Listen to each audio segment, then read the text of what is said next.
நாம் தேவனுடைய பிள்ளைகளாய் கூடியிருக்கிறோம். தேவனுடைய பிள்ளைகளாய் கூடியிருக்கிறோம். இது மிகப்பெரிய பாக்கியம். தேவனுடைய பிள்ளைகளாய் கூடியிருப்பது மிகப்பெரிய பாக்கியம்.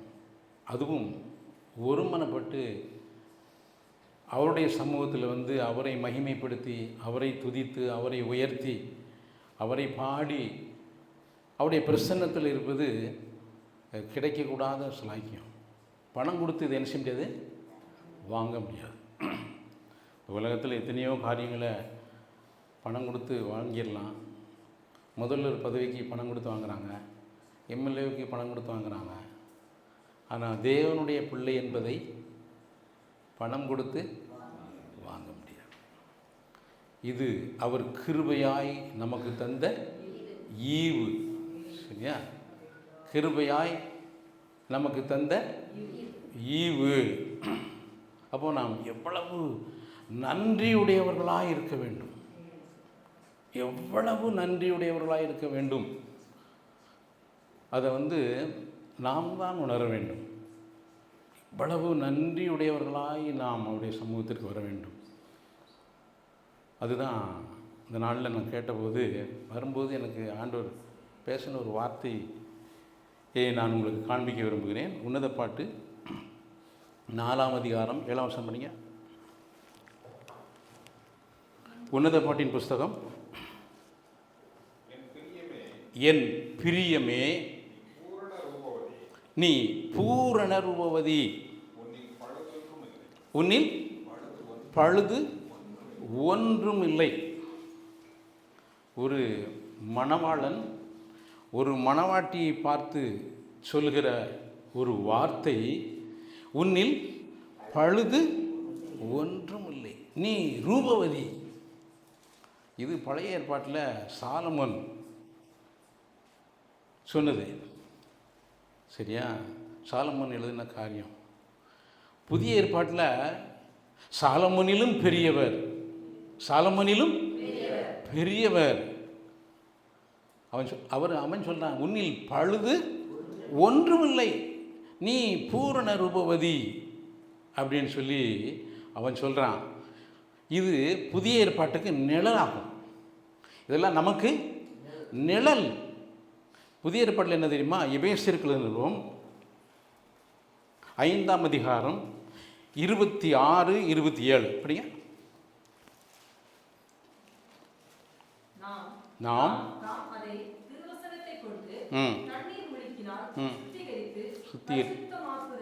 பரிசுத்தம் ஆக்குகிறதற்கும் ஒன்றும் இல்லாமல் பரிசுத்தமும் பிழையற்றதுமான மகிமையுள்ள சபையாக அதை தமக்கு முன்பாக நிறுத்தி கொள்வதற்கு தம்மை தாமே அதற்காக ஒப்பு கொடுத்தார். பாருங்க, இப்போ நம்மை அவருக்கு முன்பாக பழுதற்ற மாசற்ற சபையாக நிறுத்தி கொள்வதற்காக இயேசு தம்மையே நமக்காக ஒப்பு கொடுத்தார். பாருங்க, நம்ம நிலைமை எப்படிப்பட்ட நிலைமை. இதில் நம்ம பங்கு என்ன இருக்கு? இதில் நம்முடைய பங்கு என்ன இருக்கிறது? அவ்வளவுதான். அவ்வளவுதான். அது அப்படியே ஆமேன் அப்படின்னு சொல்லி ஏற்றுக்கொண்டா போதும். சாலமோன் சொன்னோம்ல, உன்னில் பழுதொன்றும் இல்லை, நீ பூரண ரூபவதி அப்படின்னு வெறும் வாயால் தான் சொன்னான். ஆனால் இப்போ எனக்காக அவர் தம்மை தாமே ஒப்பு கொடுத்தார். இப்போ உங்களையும் என்ன எப்படி பார்க்குறாரு? பழுதற்ற மாசற்ற மணவாட்டியாய்.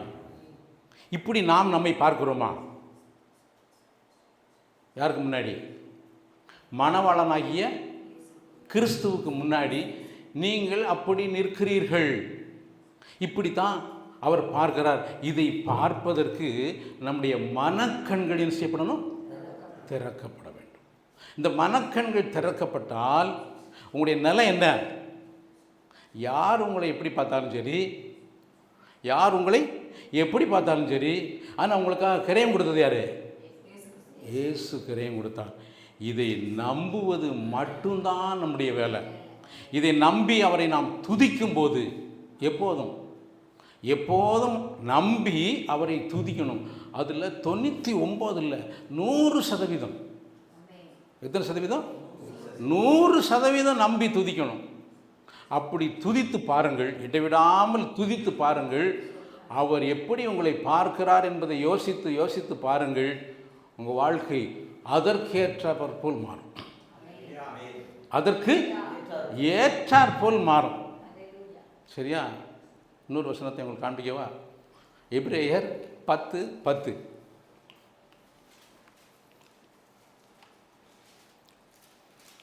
நீங்கள் இதெல்லாம் எந்த பார்வையில் இயேசு கிறிஸ்துடைய சரீரம் எத்தனை தரம்? ஒரே தரம் பலியிடப்பட்டதினாலே அந்த சித்தத்தின்படி பரிசுத்தம் ஆக்கப்பட்டு இருக்கிறோம். இதுதாங்க மேட்ரு. இதை நாம் விளங்கி கொண்டோமா? இப்போ பாருங்கள், சிஸ்டருக்கு இப்போ ப்ரொமோஷன் வரப்போகிறது இல்லையா? ப்ரொமோஷன் வரப்போகுது. அப்போ ப்ரொமோஷன் வந்து ஸ்டேட்டஸ் வேறு. அதே மாதிரி தான் இந்த ஸ்டேட்டஸும் வேறு.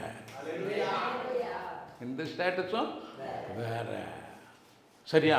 அப்போ இயேசு கிறிஸ்துவின் சரீரம் ஒரே தரம் பலியிடப்பட்டதினால அந்த சித்தத்தின்படி நாம் பரிசுத்தமாக்கப்பட்டு இருக்கிறோம். 14-15. ஏனெனில்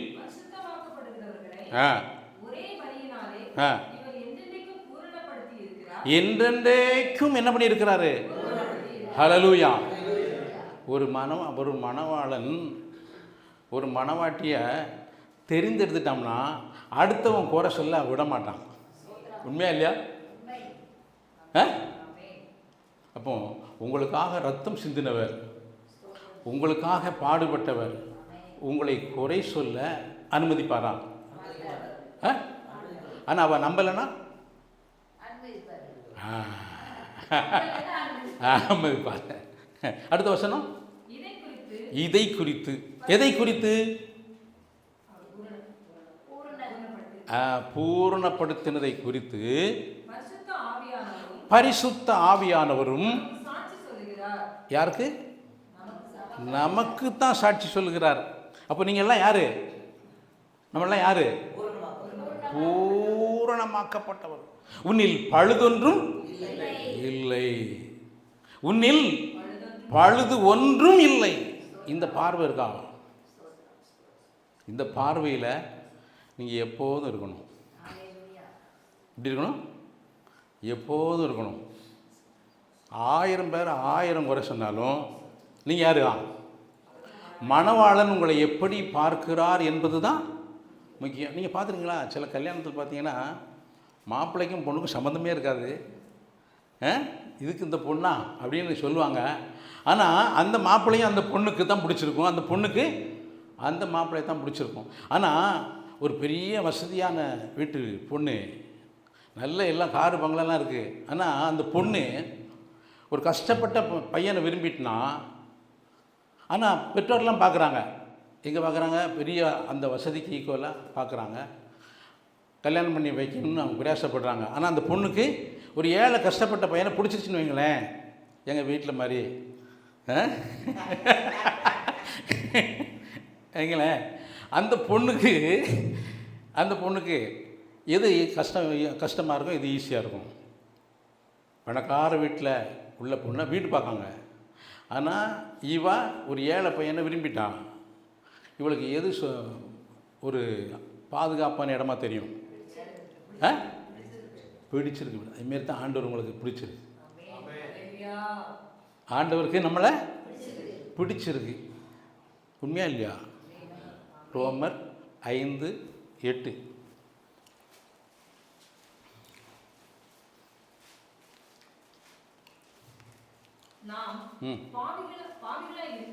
நாம் பாவிகளாய் இருக்கையில் கிறிஸ்து நமக்காக மரித்ததினாலே தேவன் நம்மேல் வைத்த தமது அன்பை விளங்க பண்ணுகிறார். அப்போ அன்பை எப்படி விளங்க பண்ணாரு? நாம் பாவிகளாய் இருக்கையில். நான் நல்லவனாக இருக்கும்போது இல்லை, நான் பரிசுத்தவனாக இருக்கும்போது இல்லை. ஆனால் நம்மளாம் என்ன நினச்சிக்கிட்டு இருக்கோம்?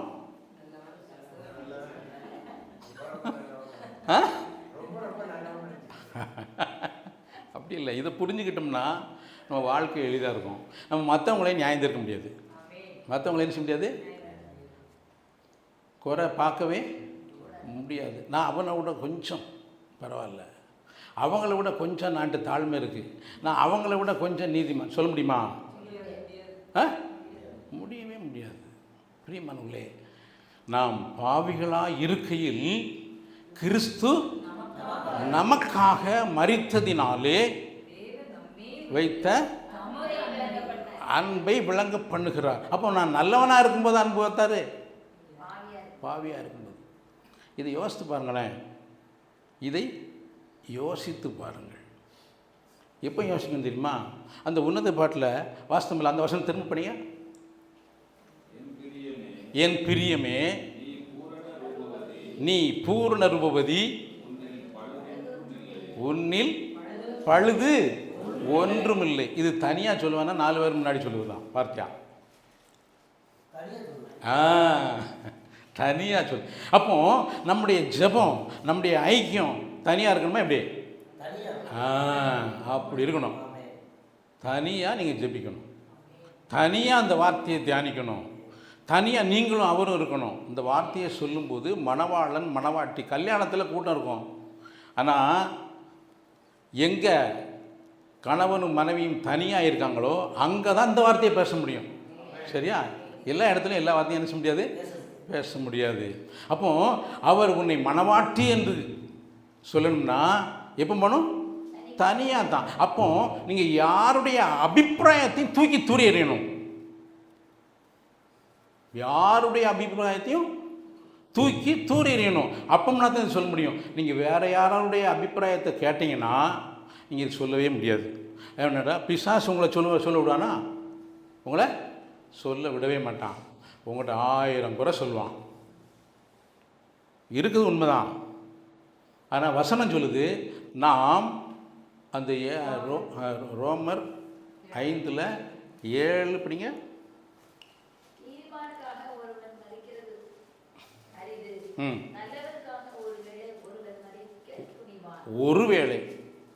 ஒருவேளை ஒருவன் மரிக்க துணிவான்.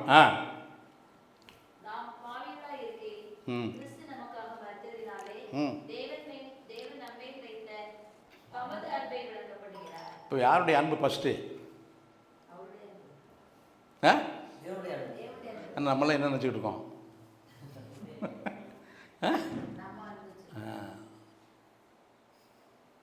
இது என்னைக்கு நம்ம ரியலைஸ் பண்ணுறோமோ அன்றைக்கி முழுவதுமாக நம்ம ஒப்பு கொடுப்போம். அப்போ என்ன சொல்லுவோம் தெரியுமா? என் சித்தம் இல்லைப்பா, உம்முடைய சித்தம். ஏன்னா நான் நல்லவனாக இருக்கும்போது நீர் மறிக்கலை, நான் பாவியாக இருக்கும்போது மறித்தேன், நான் துன்மார்க்கனாக இருக்கும்போது மறித்தேன், நான் துரோகியாக இருக்கும்போது மறித்தேன், நான் அடங்காதவனாக இருக்கும்போது மறித்தேன். இந்த அன்பை ஒரு மனுஷன் ருசிக்கணும். கர்த்தர் நல்லவர் என்பதை ருசித்து பாருங்கள். கர்த்தர் நல்லவர் என்பதை, அப்போ கர்த்தர் நல்லவர் என்பதை எப்போ ருசிக்க முடியும்? நான் எவ்வளவு மோசமானவன் அப்படிங்கிறத அறிந்தால் கர்த்தர் எவ்வளவு நல்லவர் என்பதை ருசிக்க முடியும். நான் எவ்வளவு மோசமானவன் என்பதை அறியாமல் இருக்கும்போது அவரை ருசிக்க முடியாது. சரியா? எனவே நம்முடைய வாழ்க்கையில் நாம் தெளிவாய் ஒன்றை புரிந்து கொள்ள வேண்டும். நான் யார் என்பதை அறிந்து எனக்காக அவர் மரித்து என்னை என்ன ஆக்கி விட்டார்? இப்போ என்னில் பழுது ஒன்றுமில்லை. இதுதான் என் ஸ்டாண்டர்டு, என்னுடைய ஸ்டாண்டர்ட். அதாவது தேவன் இணைத்ததை மனுஷன் பிரிக்காதிருக்க கடவன் அப்படின்னு அவர் சொன்னாரா இல்லையா? அப்படி சொன்னவர் நம்மளை பிரிச்சுடுவாரா? பிரிச்சுடுவாரா? பிரிச்சுடுவாரா சொல்லுங்க அப்போ. எத்தனை தூரம் மணிக்கு சொன்னார்? இப்போ அவர் மணிப்பேர் மணிக்க மாட்டாரா?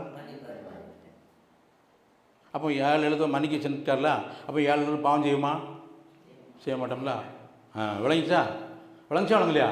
அப்போ உங்களை தள்ளுவதற்காக அவர் மரிக்கவில்லை, அவரோடு அழைத்து செல்வதற்காக மரித்தார். சரியா? விளங்கிச்சாலும் இல்லையா? உங்களை தள்ளி விடுவதற்காக அவர் என்ன செய்யல? மரிக்கவில்லை, அவரோடு அழைத்து செல்வதற்காக மரித்தார். சரியா? எனவே இப்படிப்பட்ட மணவாளன் நமக்கு இருக்கிறார். இப்படிப்பட்ட அவர் தான் மணவாளன். அவன் கதை எழுதுனான் உன்னத பாட்டு. ஆனால் இது உண்மை நடப்பு. இப்படி சினிமா தேட்டரில் போய் படம் பார்த்து வர மாதிரி கிடையாது. இது ரியலைஸான வாழ்க்கை. அப்படி இல்லாமல் மூக்கில் ரத்தம் போனாலும் ஆண்டவர் தேடி போக முடியாது. என்ன எப்படி உண்மையா இல்லையா? அப்போ அவருடைய அன்பை ருசிக்காமல், அவருடைய கிருபையை ருசிக்காமல் ஒரு மனுஷன் அவரை தேடி போக மாட்டான். யாரெல்லாம் அவருடைய அன்பையும் அவருடைய கிருபையும் ருசிக்கிறானோ அவன் அவரை தேடுவான், அவன் அவரோடு பேசுவார், அவனுக்கு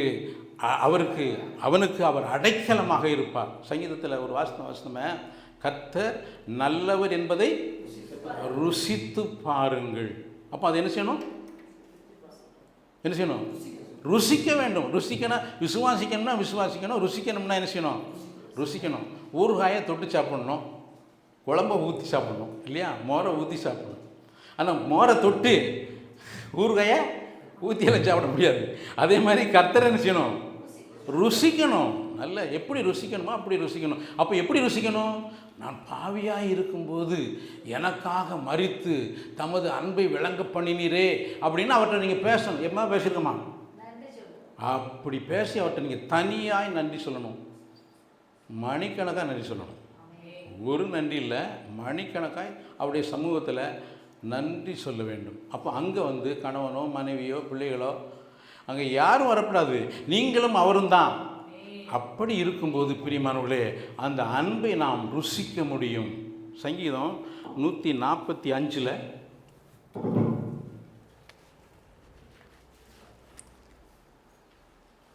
சங்கீதம்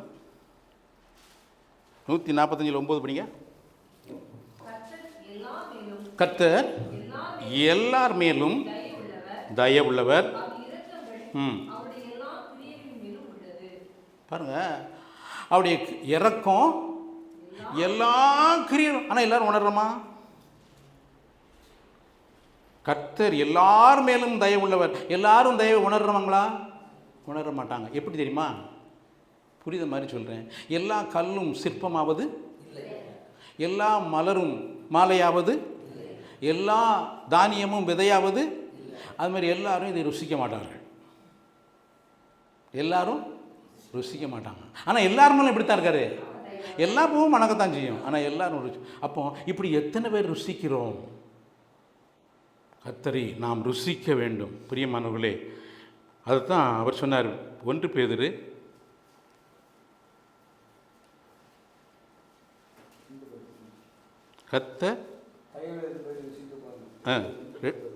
1 பேதுரு 2ஆம் அதிகாரம் 1 பேதுரு 2ஆம் அதிகாரம் 1ஆம் வசனம். 1 பேதுரு 2ஆம்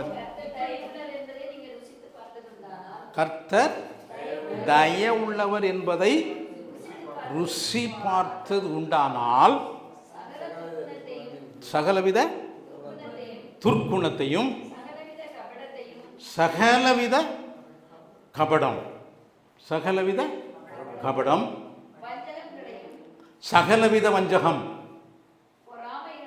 சகலவித பொறாமைகளையும் சகலவித புறங்கூறுதலையும் ஒழித்து விட்டு. எப்போ ஒழிக்க முடியும்?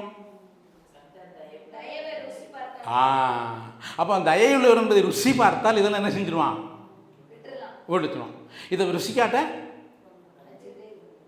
சொல்லுங்க. ஒரிஜினல் தேன் தெரிஞ்சா டூப்ளிகேட் தேனை சர்க்கரை பாவை ருசிக்க மாட்டான். ஒரிஜினல் தேனை ருசிக்காதவன் சர்க்கரை பாவை தான் தேன் தாளிவான். சரியா? அப்போ கர்த்தர் தயவுள்ளவர் என்பதை ருசி பாராக்காவிட்டால் அதெல்லாம் என்ன செய்ய முடியாது? விட முடியாது. அப்போ எப்போ முடியும்? அதனால தான் தேவன் எவ்வளவு என் மீது அன்பாய் இருக்கிறார் என்பதை எவன் ருசிக்கிறானோ அவன் இதெல்லாம் என்ன செய்வான்? விட்டுருவான். இதெல்லாம் விட்டுருவோம், தொடர்ந்து படிங்க. நீங்கள் வளரும்படி புதிதாய் பிறந்த குழந்தைகளைப் போல திருவசனமாகிய களங்கமில்லாத ஞானப்பாலின் மேல் வாஞ்சையாயிருங்கள். களங்கமில்லாத திருவசனமாகிய ஞானப்பால். இந்த பாலை குடிச்சா என்ன வரும்? ஞானம் பிறக்கும். இந்த பிடிச்சா தான், இதை குடித்தா தான் என்ன கிடைக்கும்? ஞானம் கிடைக்கும். அப்போ ஞானம் வேணும்னா களங்கம் இல்லாத திருவசனமாகிய ஞான பாலின் மேல் வாஞ்சையாயிருங்கள். படிங்கன்னு கூட சொல்லலை. வாஞ்சை இல்லாமல் படித்தா வேஸ்ட். யாருமே பள்ளிக்கூடம் போய் எதுக்கு பள்ளிக்கூடம் போகிறோம்னே படிக்காமல் தெரியாமல் படினா அது வேஸ்ட் தானே. அப்போ வாஞ்சை இருக்கிறதா? அதனால தான் தாவீது சொன்னான், நான் வாஞ்சித்து கதறுகிறேன் தவிக்கிறேன் அப்படின்னா. எனவே பிரியமானவர்களே, வார்த்தை தெளிவாக இருக்கிறது. களங்கமில்லாத திருவசனமாகிய ஞான பாலின் மேல் வாஞ்சையாயிருங்கள். அடுத்து மனுஷரால் தள்ளப்பட்டதாயினும் தேவனால் தெரிந்து கொள்ளப்பட்டதும் விலையேற பெற்றதுமாய் இருக்கிற ஜீவனுள்ள கல்லாகி அவரிடத்தில் சேர்ந்தவர்களாகிய நீங்களும் ஜீவனுள்ள கற்களைப் போல ஆவிக்கேற்ற மாளிகையாகவும் இயேசு கிறிஸ்து மூலமாய் தேவனுக்கு பிரியமான ஆவிக்கேற்ற பலிகளை செலுத்தும்படிக்கு பரிசுத்த ஆசாரிய கூட்டமாகவும் கட்டப்பட்டு வருகிறீர்கள். பரிசுத்த ஆசாரிய கூட்டம். வெளிப்படுத்தல் 1:6. இதுக்கு தான் திருவசனமாகிய களங்கமில்லாத ஞானப்பால். என்னிடத்தில் அன்பு கூர்ந்து அவருடைய இரத்தத்தினாலே என்னுடைய பாவம் மற என்னை கழுவி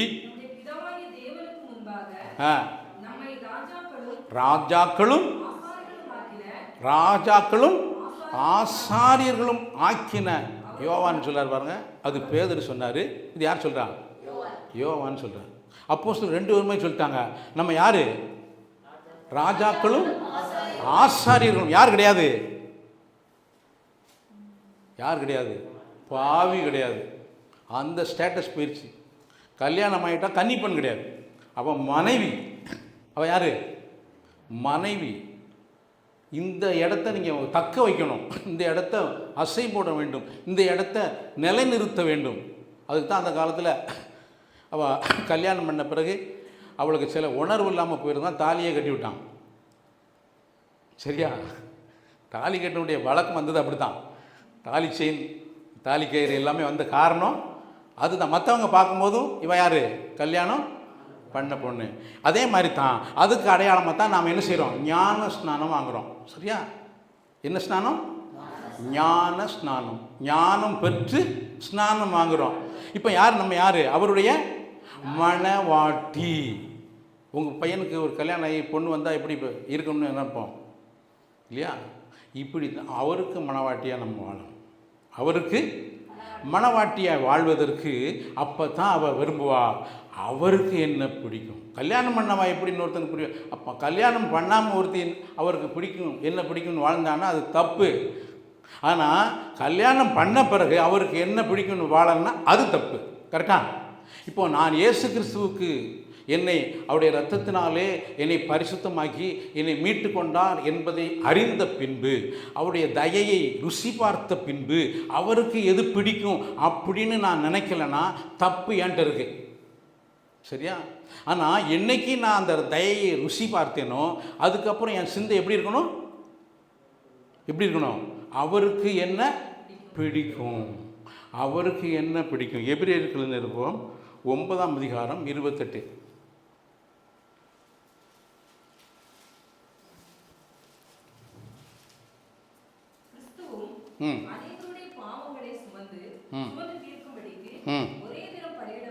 ஒரே தரம். அப்போ ஒரே தரம் பலியிட்டதுனால பாவத்தை மன்னிச்சிட்டார்னா இருக்கு. தீர்த்துட்டார். மன்னிச்சிட்டார்ல, தீர்த்துட்டார். அப்படித்தான் இருக்கு. மன்னிப்பு என்பது பழச்சிட்டு போனப்படுது. தீர்த்துங்கிறது ஃபினிஷ்டு. அதுக்கப்புறம் அதை சொல்ல முடியாது. நான் ஒரு வீட்டில் கலான்ட்டேன், மன்னிச்சு விட்ருவாங்க. ஆனால் எங்கள் அப்பா அதுக்கு பலி கொடுத்தான்னா அதுக்கப்புறம் என்ன மிரட்ட முடியுமா? எங்கள் அப்பா எல்லாம் உனக்கு நினச்சிட்டாரு, சிலுவையில் கொடுத்து தீர்த்து விட்டார். இனிமேல் என்ன, இனிமேல் மன்னிப்புங்க வேலைக்கே இடம் கிடையாது. இப்போ என்ன நினைஞ்சிருக்கு? Finished work. இதை புரிந்து கொள்ள வேண்டும், இதை விளங்கி கொள்ள வேண்டும். இதை இந்த விளங்குதல் இல்லைன்னா பிரச்சனை. இந்த வசனத்தை விளங்கலைன்னா நமக்கு பெரிய பிரச்சனை. இப்படி விளங்கி கொண்டிருக்கனால் பாருங்கள், அடுத்து வரீங்க.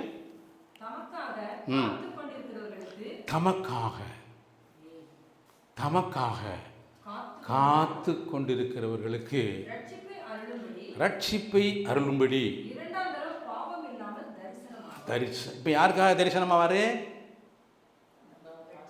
அவருக்காக காத்து கொண்டிருக்கிறவர்கள். ஒவ்வொரு நாளும் நம்ம பிரச்சனையோடு டீல் பண்ணக்கூடாது. நம்முடைய பிரச்சனையை போட்டு நினச்சிட்டு இருக்கக்கூடாது. அவருக்காக காத்திருந்தா இந்த பிரச்சனையெல்லாம் தன்னால் போயிட்டே இருக்கும். நீங்கள் பிரச்சனையை பார்த்துக்கிட்டே இருந்தேன்னா பிரச்சனை உங்களுக்கு ரேஸ் ஆகிட்டே இருக்கும். ஆனால் அவரை பார்த்துக்கிட்டே இருந்தேன்னா அவர் இந்த பிரச்சனையெல்லாம் உங்களுக்கு என்ன செய்வார்? தீர்த்து வைப்பார். இது நம்முடைய அனுபவமாக இருக்க வேண்டும்.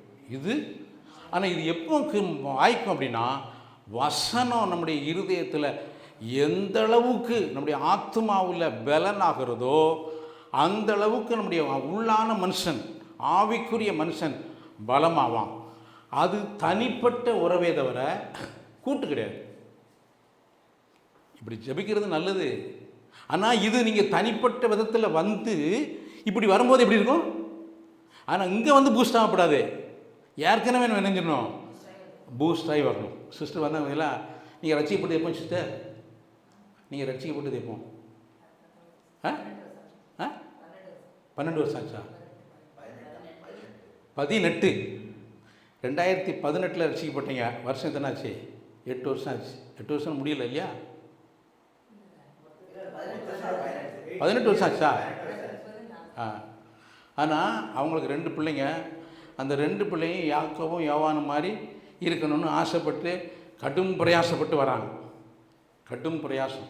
அவங்களுக்கு எத்தனையோ சொத்து இருந்தாலும் ஆண்டவருடைய சமூகம், ஆண்டவருடைய வார்த்தை, அப்படி ஆண்டவருக்காக வாழணும் அப்படிங்கிற வாஞ்சு, இதெல்லாம் தேவனால் தெரிந்து கொள்ளப்பட்டவர்களுக்கு கிடைக்கக்கூடிய கிஃப்ட்டு.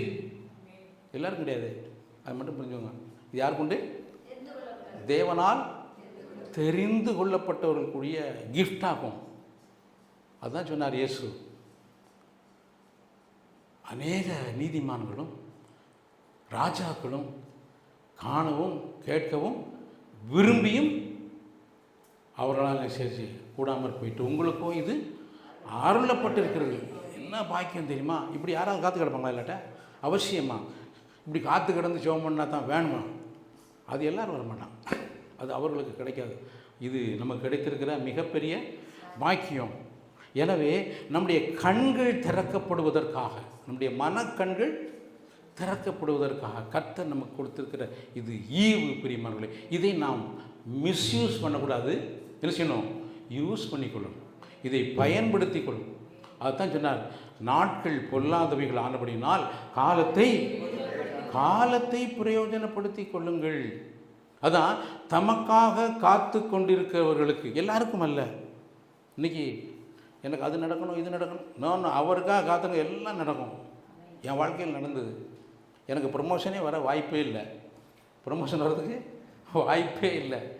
ஆனால் நான் சொன்னேன், எனக்கு லிஸ்ட்டு கேட்டு வந்துருச்சு. அப்போ நான் அவர் லிஸ்ட்டு போகணும்னு சொல்லி ரொம்ப எதிர்பார்த்துக்கிட்டு இருக்காரு. என் கூட ஒர்க் பண்ணுற செல்லச்சாமின்னு ஒருத்தர். நான் அவர்கிட்ட சொன்னேன், எனக்கு ப்ரொமோஷன் வராது, நமக்கு வராது அப்படின்னு சொன்னேன். அவர் கடன் டென்ஷன் ஆகிட்டார். அவருக்கு கீழே 10 நம்பர் இருக்குது. பிரியமானவர்களே, ஆண்டவர் எனக்கு ஏற்ற வேளையில் அந்த ப்ரொமோஷன் கொடுத்தாரு. நான் விரும்பின இடத்துல எனக்கு போஸ்டிங் கொடுத்தாரு. விரும்பின இடத்துல கொடுத்தாரு. அதே நேரத்தில் ரிட்டையர்ட் ஆகும்போதும் ஆண்டவர் எனக்கு என்னெல்லாம் செய்யணுமோ, என் ஃபைலை சென்னையில் ஆஃபீஸில் என் பென்ஷன் ப்ரப்போசல் போகுது, விருதுநகர் ஆஃபீஸில் என் ஃபைலை யார் ரெக்கமெண்ட் பண்ணி எழுதாங்களோ அவங்க தான் சென்னையில் போய் பதிவாளர் அலுவலகத்தில் அந்த ஃபைலை பார்த்தாங்க. ட்ரான்ஸ்ஃபரில் போகிறாங்க.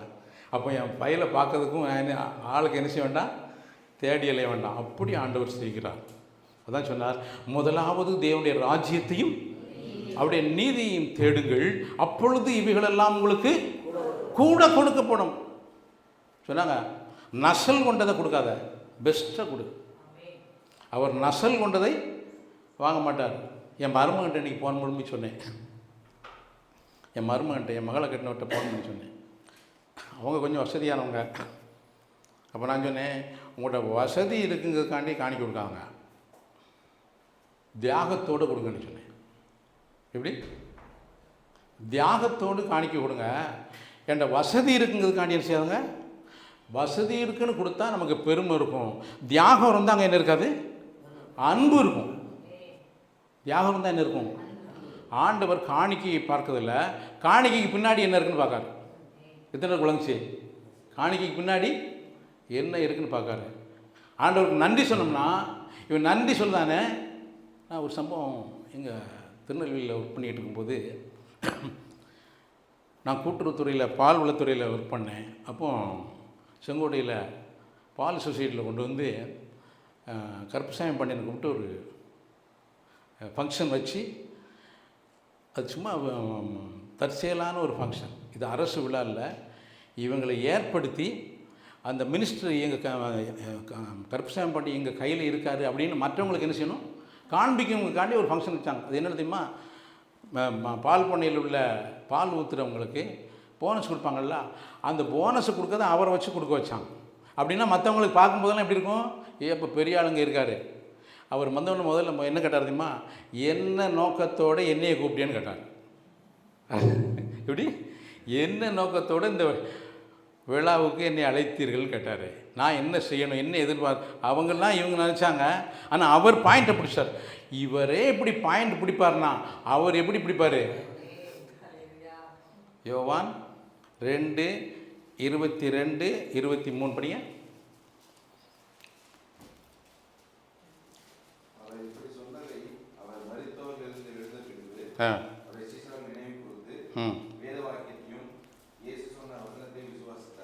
யாரு? அவருடைய சீஷர்கள் மரித்தோரிலிருந்து உயிர்த்தெழுந்த பின்பு வேத வாக்கியத்தையும் இயேசு சொன்ன வசனத்தையும் விசுவாசி. அப்போ இயேசுடைய சீஷர்கள் என்ன செய்வாங்க? வேத வாக்கியத்தையும் இயேசு சொன்ன வசனத்தையும் விசுவாசிப்பார்கள் சீஷர்கள். எப்போ? அவர் உயிர்த்தெழுந்து போன பிறகு. அதுக்கடுத்து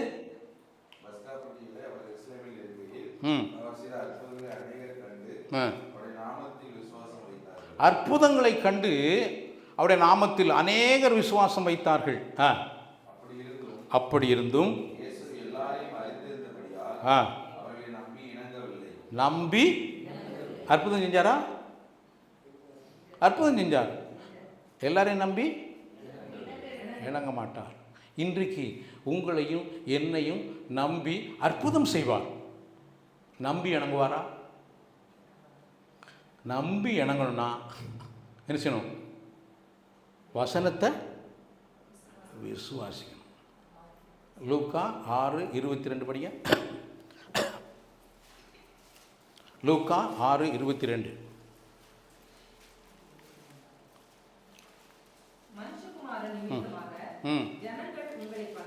பகைத்து புறம்பாக்கி நிந்தித்து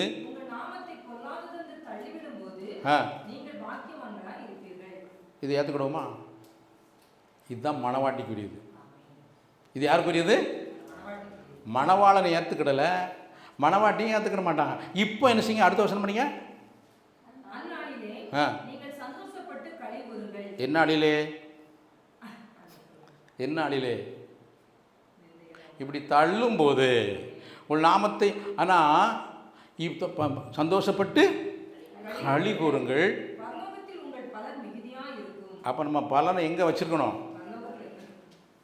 ஆனால் நம்ம எங்கே நினச்சிக்கிட்டு இருக்கோம்? அவர் மணவாளன், பரலோக மணவாளன். அப்போ நம்முடைய எதிர்பார்ப்பு எங்கே தான் இருக்கணும்? பரலோகம் தான் இருக்கணும். அப்போ இதை 1 பேதுரு 4:14 படிங்க. 1 பேதுரு 4:14.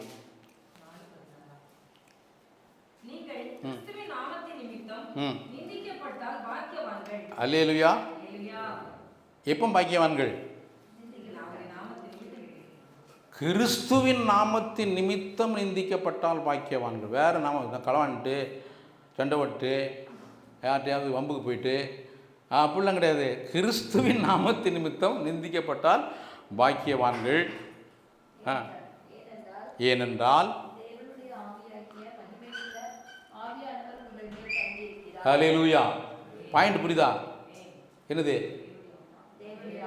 தேவனுடைய ஆவியாகிய மகிமையுள்ள ஆவியானவர் எத்தனை பேருக்கு புரியுது? வந்துட்டு போயிடுவார். அப்படி இருப்பாரா? தங்கி இருக்கிறார். இயேசுவின் மேலே இருந்த ஆவியானவர் என் மீது இருக்கிறார். இப்படி சொல்லிக்கிட்டே போங்களேன் பார்ப்போம். இங்கிருந்து போனேன்னா உங்கள் வாயில் இந்த வார்த்தை அப்படியே நிற்கணும். தேவனுடைய மகிமையின் ஆவியானவர் என் மேல் தங்கி இருக்கிறார். தங்கி இருக்கிறார். இதை பார்த்துட்டீங்கன்னா அடுத்து எப்போ?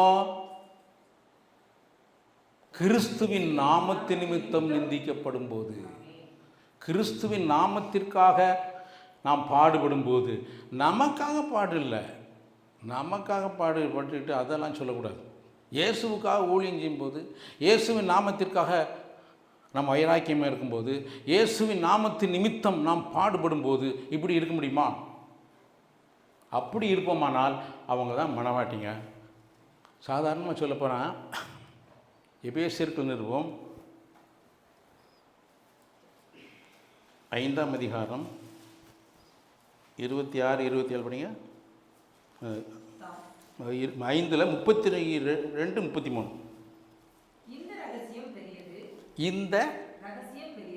இந்த ரகசியம், இது வந்து ரகசியம்.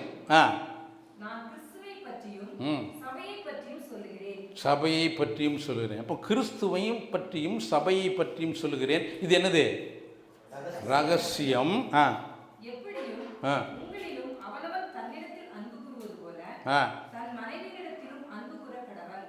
எப்படி எப்படி? தன்னிடத்தில் அன்பு கூறுகிறது போல.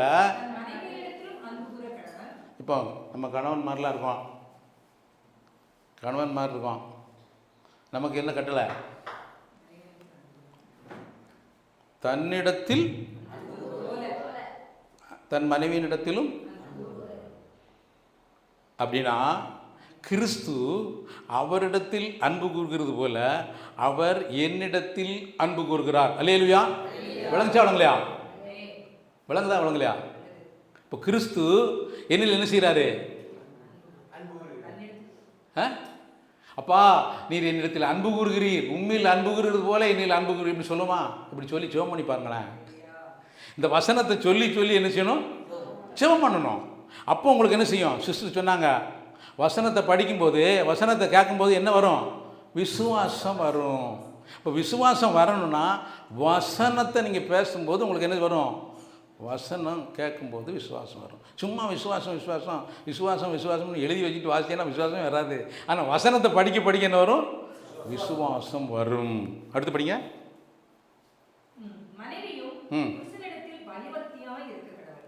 இப்போ நம்ம அவர்கிட்ட என்ன செய்யணும்?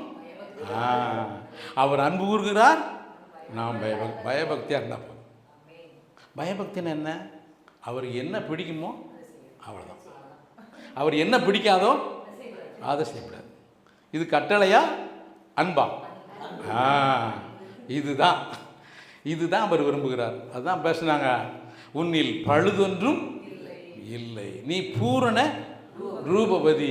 இப்படிப்பட்ட வாழ்க்கையை இந்த பூமியில் சபைக்கு அவர் வைத்திருக்கிறார். எதுக்கு வச்சிருக்காரு? சபைக்கு வைத்திருக்கிறார். ஏன்னா அதை திருவசனத்தினால கழுவி சுத்தமாக்கி கரை திரை ஒன்றுமில்லாமல் பரிசுத்தமும் பிழையற்றதுமான சபையாக அவருக்கு முன்பாக என்னை இப்படி நிறுத்தி இருக்கிறார் என்பதை நாம் அறிந்து கொண்ட பின்பு அதற்கு பாத்திரமாய் வாழ்வது தான் நம்முடைய கடமையை தவிர நம்ம ஒன்று செஞ்சு அங்கே நினைச்ச முடியாது. நான் இப்படி நடந்துட்டேன் அப்படின்னு நினைச்ச முடியாது. அப்படி செஞ்சோம்னா அதை போல் கொடுமை ஒன்றும் கிடையாது. என் தகுதி இது, என் தகுதியினால் நான் வாரேன் அப்படின்னு சொன்னோம்னா அங்கே நினைச்ச முடியாது. போக கேட்டே திறக்காது.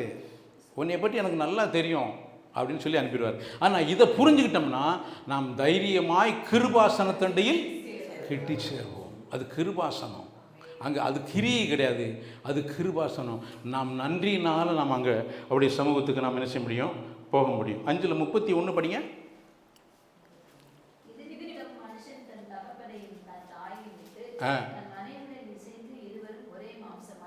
இப்போ நாமும் அவரும் என்னது ஒன்று, நாமும் அவரும் ஒன்று. இந்த அறிவும் இந்த உணர்வும் நமக்கு இருக்கணும். இந்த அறிவும் உணர்வும். சிலருக்கு அறிவு இருக்குது, என்ன இல்லை, உணர்வு இல்லை. புரியுதா உங்களுக்கு? இந்த உணர்வு இருக்குது. கல்யாணம் பண்ணியாச்சுங்கிற உணர்வே இல்லாமல் போனால் என்ன? கல்யாணம் ஆயிடுச்சு சொல்லுவாங்க தெரியுமா, இல்லை கல்யாணம் ஆயிடுச்சு தெரியுமா, இன்னும் நீ ஊரை சுற்றிட்டு இருக்க, எங்கெல்லாம் இருக்க, அவனுக்கு பொறுப்பு வர வேண்டாமா? அப்போ உணர்வு வேணும். என்ன உணர்வு? அவருடைய மனவாட்டி நான், எனக்கு இது தேவை. என்னது? அவருடைய பாதம் தான் எனக்கு தேவை, அவருடைய வசனம் தான் எனக்கு தேவை, அவருடைய பிரசன்னம் தான் எனக்கு தேவை, அவருடைய மகிமை தான் எனக்கு தேவை. அப்படின்னா அவருடைய பாதத்துக்கு தான் நம்ம போகணும். இப்படி சுற்றி சுற்றி அலையக்கூடாது. அப்படி எழுந்தீங்கன்னு சொன்னால் கர்த்தர் உங்களுக்கு வசனத்தில் வெளிப்பாடு கொடுப்பார், வெளிச்சம் கொடுப்பார், அதிகாரம் கொடுப்பார், நேர்த்தியாக நடத்துவார். இல்லைன்னா நீங்கள் பயந்துக்கிட்டே வாழணும். மனுஷ பயம், பிசாசு பயம், உலக பயம், எல்லா பயம் சுற்றி சுற்றி அலையும். ஆனால் இது அவர் யூதா கோத்திரத்து சிங்கம். நம்மளாம் யார்? அவர் சிங்கம், நம்மளாம் யார்? சிங்க குட்டி. சரி, சிங்க குட்டி. இந்த நாட்டில் இருந்து அமெரிக்காவுக்கு போனால் பயப்படுமா? ஆனால் நாய் அந்த தெருவில் அடுத்த தெருக்கு போனால், இந்த தெருவில் பழைக்கும் வள்ளு வள்ளு. ஆனால் அடுத்த தெருக்கு போனால் அமைதியாக பால் ஓட்டு போடும். நீங்களும் நானும் அதான் அவர் பயப்படாதே பயப்படாதே பயப்படாதேன்னு சொன்ன காரணம் தான். இன்னொன்று சொல்லுவாங்க, நம்ம பயப்படுறது மட்டும் அவருக்கு பிடிக்காது. நம்ம பயப்படுறது அவருக்கு பிடிக்காது. நம்ம தைரியமாக இருக்கிறதுக்கு தான் பிடிக்கும். ஏன்னா தேவன் நமக்கு பயமுள்ள கொடுக்காத வச்சுக்கிட்டு ஏன் இருக்கணும்?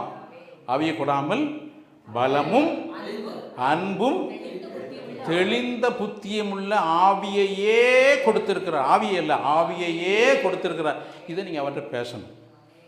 இதை என்ன செய்யணும்? பேசணும். இது எப்படி பேசணும்னு சொன்னால் சொல்லியிருக்காரு. உபாகமம் 20ஆம் அதிகாரம் 1-4 வரைக்கும் படிங்க. உபாகமம் 1ஆம் அதிகாரம்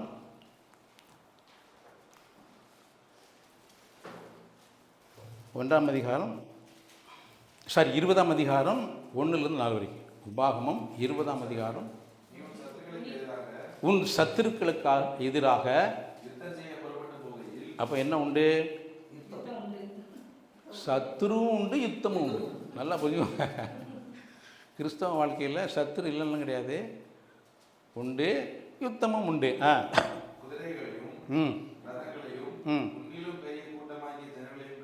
அப்போ நம்மளாம் எப்படி யுத்தம் பண்ணணும்? நம்மளை விட பெரிய யுத்தம் தான் இருந்தால், நம்மளோட சின்னவங்கள்லாம் யுத்தம் கிடையாது. நான் சொல்லலைங்க, பைபிளில் அப்படி தான் இருக்குது. நம்மளை எப்படி அங்கே சொன்னாங்க, ஒரு வசனம் வாசித்தாங்கன்னு நினைக்கேன், பிரதர் வாசித்தாங்கன்னு நினைக்கேன். உனக்கு ஒரு விதமாக வந்தால், ஒரு வழியாக வந்தால், ஒரு வசனம் ஞாபகம் இருக்கா?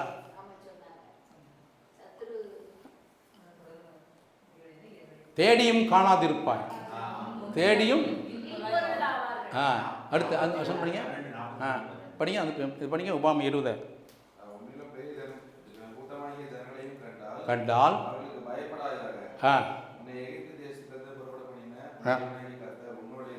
உன்னோடு இருக்கிறார்.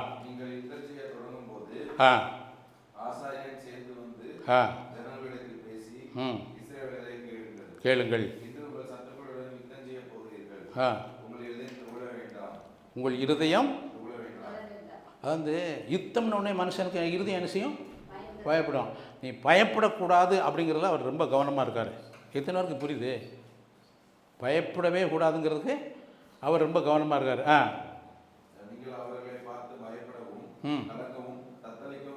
வேண்டாம்.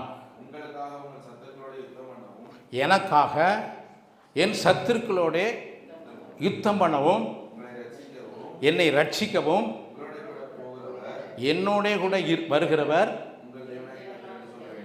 என் தேவனாகிய கர்த்தர் என்று சொன்னா போதுங்க.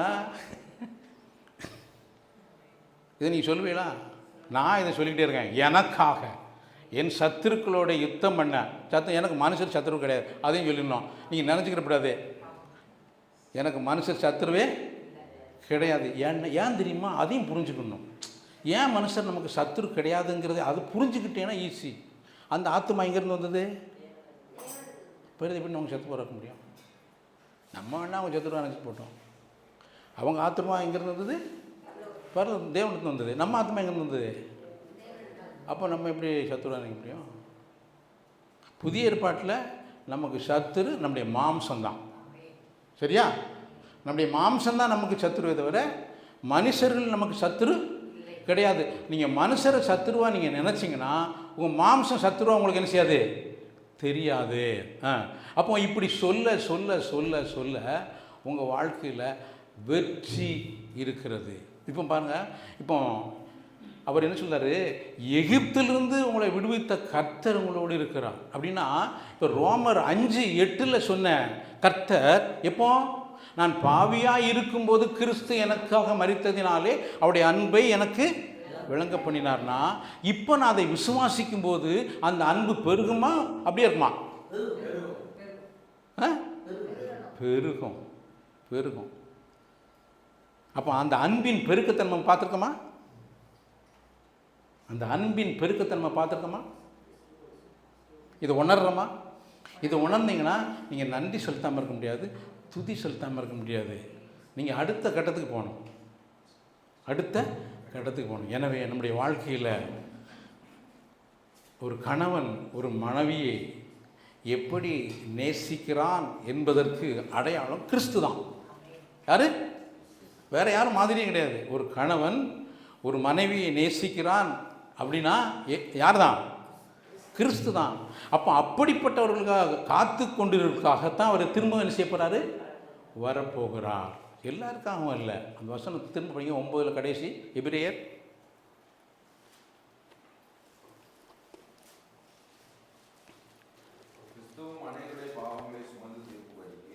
பாருங்க, அநேகருடைய பாவங்களை சுமந்து. அப்போ என்னாச்சு? தீர்த்துட்டார்லாம் இல்லையா? தீர்க்கும் படிக்கணும், தீர்த்து விட்டார். இதோ உலகத்தின் பாவத்தை சுமந்து தீர்க்க அவர் இப்போ என்ன செஞ்சாரு? தீர்த்து விட்டார்.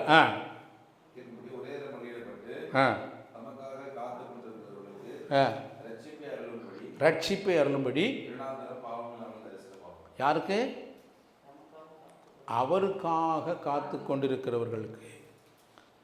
ஒரு கல்யாண மேடையில் மணவாளன் மணவாட்டிக்காக காத்துக்கிட்டு இருப்பார். கரெக்டா? இல்லாட்ட மணவாட்டி. ஆனால் மற்றவங்களாம் எதுக்கு வராங்க?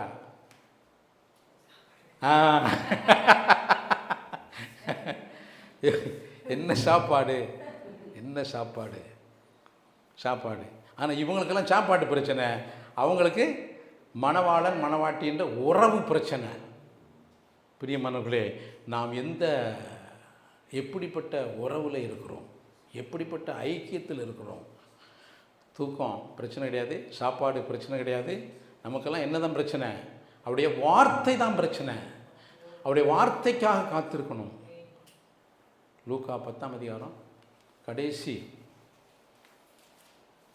5 வருஷம் படிங்க.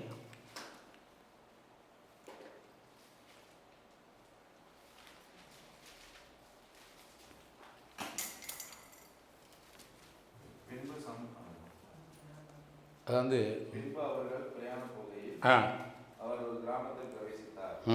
மார்த்தா என்னும் ஒரு ஸ்திரீ அவரை தன் வீட்டிலே ஏற்றுக்கொண்டார். அவளுக்கு மரியாள் எனப்பட்ட ஒரு சகோதரி இருந்தார். அவர் இயேசுவின் பாதத்தில் உட்கார்ந்து வசனத்தை கேட்டுக்கொண்டிருந்தார். எதை கேட்டிருந்தா? வசனத்தை கேட்டுக்கொண்டு. இதெல்லாம் எங்கே? ஒரு கிராமத்தில், டவுனில் கிடையாதுங்க. ஒரு கிராமத்தில் அற்பமாக எண்ணப்பட்ட 2 பெண்கள் வீட்டுக்கு கூப்பிட்டு வந்து இவன் உட்காந்து பார்த்து பிள்ளை உட்காந்துட்டா. அடுத்து படிங்க. மார்த்தாளோ பற்பல வேலைகளை செய்வதில் மிகவும் வருத்தமடைந்து அவரிடத்தில் வந்து, ஆண்டவரே, நான் தனியே வேலை செய்யும்படி என் சகோதரி என்னை விட்டு வந்திருக்கிறதை குறித்து உமக்கு கவலை இல்லையா? எனக்கு உதவி செய்யும்படி அவருக்கு சொல்லும் என்றார். இயேசு அவருக்கு விதமாக, மார்த்தாளே, நீ அநேக காரியங்கள் குறித்து கவலைப்பட்டு கலங்குகிறாய். தேவையானது ஒன்றே. தேவையானது ஒன்றே. தேவையானது ஒன்றே, ஒன்றல்ல, ஒன்றே. அவ்வளோதான், முடிச்சிட்டாரு. ஆ ஆ அது என்னது? வசனம்தான். வசனம்தான். வசனம் இருந்தால் மட்டும்தான் நம்ம வாழ்க்கையில் மறுரூபம். வசனம் இருந்தால் மட்டும்தான் நம்ம வாழ்க்கையில் மாற்றம். வசனம் இல்லை. ஏன்னா சங்கீதம் 119 161 படிங்க.